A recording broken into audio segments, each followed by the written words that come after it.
This summer arrived late. Then the tutorial for summer milk pudding has been delayed.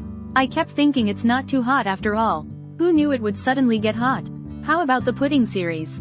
This year, several new flavors have been added. Like mint milk pudding, matcha milk pudding, coffee milk pudding. There's also this Thai milk tea pudding. It really smells amazing. The milk pudding with a tea flavor. It's not greasy at all. However, there's an easy problem that may arise. After a while, sediment will appear.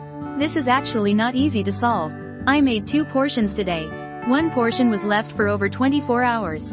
Let's check the final product. First, prepare the tea infusion. 15 grams of No. 1 brand Thai tea. 180 grams of water. We usually brew the tea infusion to be a bit thicker. Turn off the heat and steep for over 15 minutes. The key point is that there will be some tea leaves residue. Make sure to strain it out. A mesh cloth is even better. If using a sieve, we found that it still leaks a little bit of tea residue. The more you pull it, the smoother it gets. It also cools things down a bit. 150 grams of tea infusion. 160 grams of milk. 42 grams of granulated sugar. 140 grams of light cream.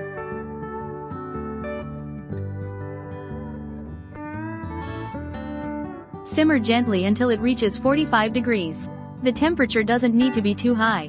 During the simmering process, do not stop stirring. Let all the ingredients combine.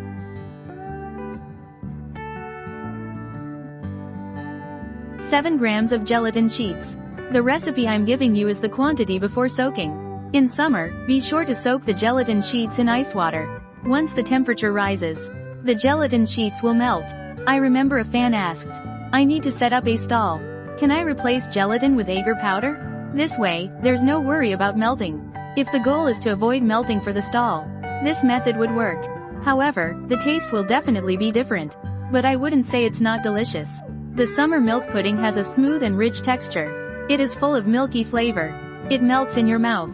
The result from using agar powder is, it has a gelatinous, chewy texture reminiscent of jelly.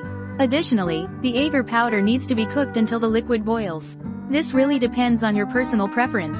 Today, 2 types of molds will be demonstrated. Like this one. The finished product using the Snow Mountain mold is very beautiful. It is sold with a milk cap. Using the canned molds, however, whether you are packing or presenting, it is much more convenient than the Snow Mountain mold. We prefer using the canned molds. But for aesthetic reasons, this year, I bought around 30 Snow Mountain molds. If you make it at home, you can also use bowls. It's not that particular. I left the Snow Mountain mold for more than 24 hours. Then, sediment appeared, causing the color to be inconsistent. However, the texture when eaten is quite similar. The maximum storage period for the milk pudding. It is recommended to store it sealed properly. Don't exceed 2 days.